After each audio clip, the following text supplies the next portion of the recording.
تو ہم نے ایک کنیز کی طرف اشارہ کیا اور پوچھا کہ اس کو کتنے میں فروخت کرو گے؟ اس نے کہا 70 دینار میں۔ ہم نے کہا بہت خوب۔ پھر اس نے کہا کہ میں 70 دینار سے 1 دینار بھی کم نہیں لوں گا۔ ہم نے کہا ہم اس کنیز کو اس تھیلی کے بدلے خریدیں گے اور اس میں کتنے دینار ہیں یہ ہم نہیں جانتے۔ پھر ہم نے دیکھا کہ اس کنیزیں لانے والے کے پاس ایک سفید سر اور داڑھی والا شخص بیٹھا ہوا تھا۔ اس نے کہا کہ اس تھیلی کی مہر توڑو اور دینار گن لو۔ ہم اس کے قریب گئے اور ہم نے تھیلی کی مہر توڑی اور دینار گنے تو وہ پورے 70 تھے، نہ کم نہ زیادہ۔ لہٰذا ہم نے کنیز لے لی اور اسے امام محمد باقر علیہ السلام کی خدمت میں پیش کر دیا۔ امام صادق بھی امام باقر کی خدمت میں موجود تھے۔ پھر ابن عکاشہ کہتا ہے کہ جب میں حضرت حمیدہ کو امام کی خدمت میں لے کر گیا تو سب سے پہلے امام نے ان کا نام پوچھا تو بی بی نے اپنا نام حمیدہ بتایا۔ امام نے فرمایا حمیدہ فی الدنیا و محمودہ فی الآخرہ، یعنی آپ دنیا و آخرت میں حمیدہ و پسندیدہ ہو۔ پھر امام باقر علیہ السلام نے حضرت حمیدہ سے سوال کیا کہ کیا تم شادی شدہ ہو یا کنواری ہو؟ تو انہوں نے کہا جی ہاں میں کنواری ہوں۔ پوچھا کیسے کنواری ہو؟ جبکہ غلاموں کے تاجروں کے ہاتھ کوئی شے لگے تو وہ اسے فاسد کر دیتے ہیں۔ بی بی نے بتایا کہ جی ہاں وہ کئی مرتبہ میرے قریب آیا اور میرے پاس اسی طرح بیٹھا جس طرح مرد عورت کے پاس بیٹھتا ہے، تو فوراً اللہ تعالیٰ اس پر ایک سفید سر اور داڑھی والے شخص کو مسلط کر دیتا جو اسے لگاتار تھپڑ مارتا یہاں تک کہ وہ مجھ سے دور ہو جاتا۔ اس نے کئی بار میرے قریب آنے کی کوشش کی اور کئی بار بوڑھے نے اسے پیٹا۔ حضرت امام محمد باقر علیہ السلام نے ارشاد فرمایا اے جعفر اسے اپنے لیے لے لو، یہ پوری روئے زمین کے افضل ترین فرزند موسیٰ ابن جعفر کو دنیا میں لانے کا باعث بنے گی۔ عصر حاضر کے دانش مند باقر شریف کرشی بعض معصومین کی کنیزوں کے ساتھ شادی کے بارے میں لکھتے ہیں کہ آئمہ کی سیرت یہ تھی کہ وہ جب کسی کنیز سے شادی کا ارادہ کرتے تو پہلے اسے اللہ کی راہ میں آزاد کر دیتے، پھر اسلام کی تعلیم دیتے اور پھر ان سے شادی کرتے۔ اسی طرح امام باقر علیہ السلام نے حضرت حمیدہ کو خریدنے کے بعد ان کو اللہ کی راہ میں آزاد کر دیا اور پھر اپنے بیٹے امام صادق سے ان کا نکاح کیا۔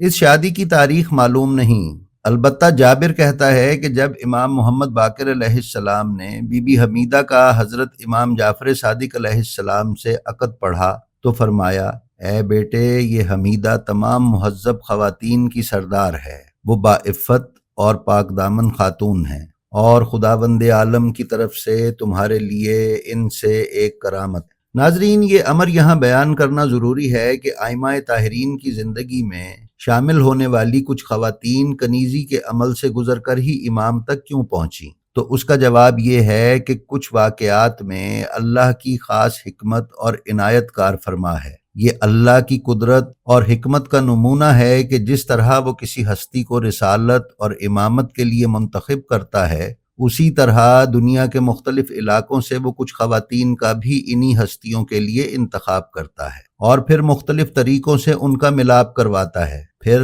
اپنی قدرت اور اختیار کے اظہار میں وہ ان خواتین کو شدید ترین حالات میں بھی منزہ، پاکیزہ اور محفوظ رکھتا ہے۔ ناظرین کتاب وسائل الشیعہ کی جلد نمبر 25 میں لکھا ہوا ہے کہ حضرت سیدہ حمیدہ خاتون سلام اللہ علیہا اپنے شوہر حضرت امام جعفر صادق علیہ السلام کا خاص خیال رکھا کرتی تھی۔ ابی عبداللہ حضرت امام جعفر صادق سے روایت ہے کہ آپ علیہ السلام نے فرمایا کہ مجھے سرکہ اور گھی نقصان دیتا تھا۔ پھر ایک دن حمیدہ نے اس میں مرغی کو بھونا جو بہت مزیدار تھی تو میں نے وہ کھائی، پھر دوبارہ میری طبیعت اس کی طرف لوٹ آئی۔ حضرت حمیدہ سلام اللہ علیہا کی سب سے بڑی فضیلت یہ ہے کہ ان سے امام موسیٰ کاظم علیہ السلام کی دنیا میں تشریف آوری ہوئی۔ امام صادق جب 128 ہجری میں اپنے کچھ اصحاب کے ساتھ حج پر گئے تو اپنی حاملہ بیوی کو بھی ساتھ لے گئے۔ مناسک حج ادا کرنے کے بعد جب ابوا کی سرزمین پر پہنچے تو وہاں پر حضرت موسیٰ کاظم علیہ السلام کی دنیا میں تشریف آوری ہوئی۔ اسی سلسلے کی دوسری روایت میں ابو بصیر کہتے ہیں کہ میں جس سال امام جعفر صادق علیہ السلام کے ساتھ حج پر گیا تو ہم مقام ابوا پر پہنچے۔ امام موسیٰ کاظم علیہ السلام کی وہاں دنیا میں تشریف آوری ہوئی۔ امام صادق علیہ السلام بہت ہی خوشحال تھے۔ آپ حضرت حمیدہ کے پاس گئے اور تھوڑی دیر کے بعد اسی خوشی کی حالت میں واپس لوٹے۔ اور اپنے اصحاب سے فرمایا کہ میرے ہاں بیٹے کی ولادت ہوئی ہے، اور ولادت کے وقت اس نے دونوں ہاتھ زمین پر رکھے اور اپنے سر کو آسمان کی طرف بلند کیا۔ یہ انبیاء اور اوصیاء کی ولادت کی نشانی ہے۔ ناظرین، امام صادق علیہ السلام نے اپنی زوجہ کی تعلیم و تربیت کا انتظام کیا اور انہیں اسلام کے معارف بتائے۔ حضرت کی صحبت میں علم حاصل کرنے سے بی بی حمیدہ سلام اللہ علیہا کے علم میں اضافہ ہوتا گیا، حتیٰ کہ ایک دن حضرت حمیدہ سلام اللہ علیہا علوم اہل بیت لوگوں تک پہنچانے کے فرائض ادا کرنے لگی۔ کئی بار امام صادق علیہ السلام نے نصیحت کی کہ وہ مسلمان عورتوں کو تعلیم دیں۔ شیخ عباس قمی روایت کرتے ہیں کہ وہ ایک عالمہ اور فقیہہ تھیں۔ تمام عورتیں مسائل اور احکام کے لیے آپ کے پاس جاتی تھیں۔ عبد الرحمن بن حجاج کہتا ہے کہ میں نے امام صادق علیہ السلام سے سوال کیا کہ اس حج میں ہمارے پاس ایک بچہ بھی ہے اور اس کا حج بجا لانا چاہتے ہیں۔ آپ نے فرمایا بچے کی ماں کو کہو کہ وہ حمیدہ کے پاس جائے اور مسائل سیکھے۔ لہٰذا اس بچے کی ماں حضرت حمیدہ سلام اللہ علیہا کی خدمت میں گئی اور مسائل پوچھے۔ انہوں نے کہا جب تربیہ کا دن آئے تو بچے کے سلے ہوئے کپڑے اتار دو، پھر اس کی طرف سے احرام کی نیت کرو۔ جب 10 ذی الحج آئے تو اس کی طرف سے شیطان کو پتھر مارو اور اس کے سر کے بالوں کو منڈوا دو اور بیت اللہ کی زیارت کرواؤ، اور پھر کنیز کو حکم دو کہ اسے کعبے کا طواف کروائے اور پھر صفا و مروہ کے درمیان سعی کروائے۔ ایک اور روایت میں ابو بصیر کہتے ہیں کہ امام صادق کی شہادت کے بعد ہم حضرت حمیدہ بربریہ المغربیہ سلام اللہ علیہا کی خدمت میں حاضر ہوئے اور انہیں پرسہ پیش کیا تو وہ رونے لگیں۔ پھر فرمایا اے ابو بصیر، اگر تو ابا عبداللہ کو موت کے وقت دیکھتا تو ایک عجیب چیز کا مشاہدہ کرتا۔ انہوں نے اپنی آنکھوں کو کھولا اور فرمایا میرے رشتہ داروں کو بلاؤ۔ جب ہم جمع ہو گئے تو فرمایا جو شخص نماز کو اہمیت نہیں دیتا اسے ہماری شفاعت نصیب نہیں ہوگی۔ ابو ایوب نحوی کہتا ہے کہ ایک رات ابو جعفر منصور دوانیکی نے مجھے بلا بھیجا۔ میں گیا تو دیکھا کہ وہ ایک خط پڑھ رہا تھا۔ اس نے وہ خط میری طرف پھینکا اور کہا کہ یہ خط مدینہ کے حاکم محمد بن سلمان کا ہے کہ جس میں اس نے امام جعفر صادق علیہ السلام کی وفات کی خبر لکھی ہے۔ پھر منصور دوانیکی نے 3 بار کہا انا للہ و انا الیہ راجعون۔ پھر مجھ سے کہا مدینہ کے حاکم کو خط لکھو کہ وہ تفتیش کرے کہ جعفر بن محمد کا وصی کون ہے تاکہ اس کا سر قلم کیا جائے۔ میں نے خلیفہ کے حکم سے مدینہ کے حاکم کو خط لکھا۔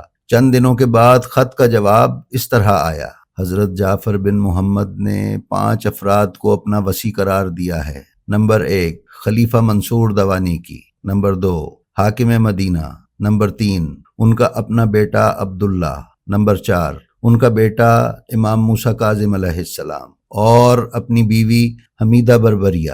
جب خلیفہ کو یہ خط ملا تو وہ ہنسا اور کہنے لگا کہ اب میں ان 5 افراد کو کیسے قتل کروں؟ علامہ مجلسی لکھتے ہیں کہ امام صادق جانتے تھے کہ منصور ان کے وصی کو قتل کرے گا، چنانچہ خلیفہ اور مدینے کے حاکم کو ظاہری طور پر اپنا وصی بنایا تاکہ وہ اس امر کو انجام نہ دے سکے۔ جی تو ناظرین، یہ تھی ہماری آج کی ویڈیو۔ ہمیں امید ہے آپ کو پسند آئی ہوگی۔ ہم گزارش کریں گے کہ اگر آپ نے ابھی تک ہمارے چینل کو سبسکرائب نہیں کیا تو مہربانی فرما کر اس کو سبسکرائب کر لیں اور بیل آئیکن کو کلک کر دیں۔ اس کے علاوہ ہماری جو ویڈیو بھی آپ کو پسند آئے اس کا لنک اپنے حلقہ احباب میں شیئر کرنا مت بھولیں۔ اپنا اور اپنے متعلقین کا بہت خیال رکھیں اور خلق خدا میں آسانیاں تقسیم کرتے رہیں۔ خدا آپ کا حامی و ناصر ہو۔ السلام علیکم۔